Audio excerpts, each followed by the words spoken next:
بصوا بقى يا جماعة، أنا النهاردة أكلة النهاردة ما كنتش باكلها، بس إيه، تعالوا نشوف هنعملها النهاردة مع بعض إزاي. ولو انتي زي ما كنتش بتاكليها أخليكي تاكليها بالطريقة دي، هتكون معاكي حلوة قوي ولذيذة. أول حاجة جبنا الحلة اللي هنعمل فيها الأكلة، حطيت فيها 3 معالق من الزيت ونزلت بقطع كده من اللحمة.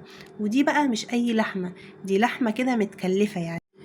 بصوا بقى بيكون فيها ايه، نسبة دهون كده وملظلظة شوية. لو حد عارف دي لحمة ايه يقولي دلوقتي على طول. وزي ما بناكل الممبار وبناكل الحاجات التانية، ما جاتش يعني على لحمة الراس بالمرة يا جماعة، مفيش مشكلة. المهم بقى سخنا الحلة كويس جدا، حطينا فيها شوية زيت كده حلوين، وبعد كده نزلت باللحمة اللي معايا، لحمة الراس الملظلظة. طبعا مسكتها نضفتها كويس جدا، وبعدين شلت اي حاجه مش لطيفه فيها وغسلناها غسله تمام قوي، وقطعناها بقى ايه قطع صغيره عشان انا عايزاها الحجم ده.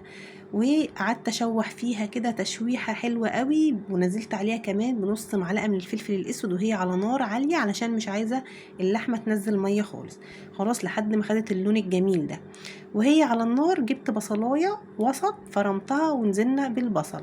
خلاص كده يبقى نشوح اللحمة كويس جدا جدا جدا. اهم حاجة نشوحها كويس، وهي بتتشوح تحطي عليها نص معلقة من الفلفل الاسمر عشان تديكي ريحة حلوة قوي.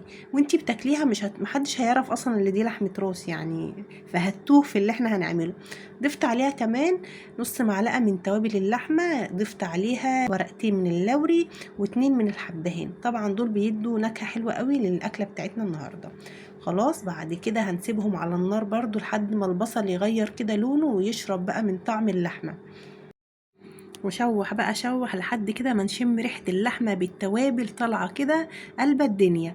هنزل بقى بالبسلة، والبسلة دي انا كنت مفرزاها، من اسهل الخضار اللي انت ممكن تفرزيه يعني، تفريزها سهل جدا. هبقى ان شاء الله اعمل لكم فيديو لتفريز البسلة، هي مش مستاهلة اي حاجة يعني، وبتطلع حلوة قوي من الخضار اللي مهما تفرز في الفريزر وقعد بيبقى حلو. بصوا لونها طلع اكنها لسه فريش، اكني جايباها فريش.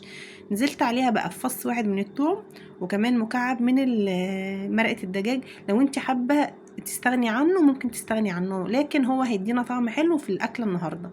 خلاص واشوحهم مع بعض. البسلة بفضل اشوح فيها 5 دقايق مع اللحمة، يعني تتشوح تشويحة تمام. نزلت بقى ب4 حبات من الطماطم انا فرماهم في الخلاط، وهننزل بنص معلقة من السكر، وكمان هنظبط الملح بتاعنا. وانتوا عارفين طبعا ان انا لازم احط ربع معلقة السكر، دي بتفرق في طعم اي تسبيكة بتعمليها. وعلشان تاخدي طعم حلو للتسبيكة اللي انت بتعمليها كمان، وانت بتسبكي اي حاجة تهدي النار عليها خالص وتسيبيها كده تاخد وتدي مع نفسها، هتلاقي معاكي التسبيكة اللي انت بتعمليها لأي حاجة مظبوطة وجميلة. هنا بقى كانت خلاص البسلة اتسبكت، هبتدي بقى ازودها شوية مية مغليين، واسيبها بقى على النار برضو نار وسط كده تاخد وتدي مع نفسها لحد ما تستوي. عبال بقى ما البسله بتاعتنا تستوي، هنقدم معاها ايه، شويه رز كده حلوين وطعمين، اكله كده من ريحه زمان. حطي بقى شويه زيت على معلقه سمنه، عايزه تعملي بزبده براحتك خالص، الماده الدهنيه اللي انت بتحبي تستخدميها. وانا بحب احط كميه الشعريه زي كميه الرز، بيكون الرز طعمه حلو.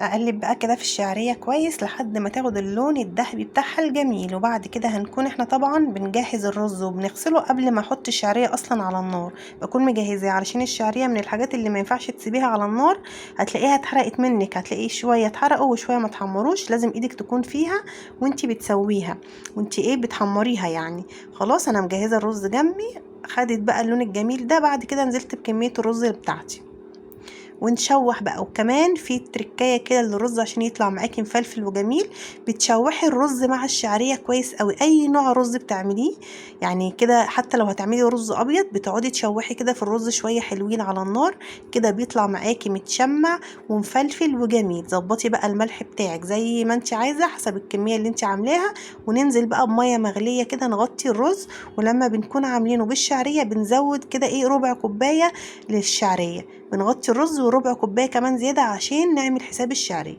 كده بقى البسله كانت جاهزه معايا، وعايزه اقول لكم ريحتها خطيره، ولا حد هيحس اللي فيها لحمه راس ولا من شاف ولا من دري، هياكلوا خلاص.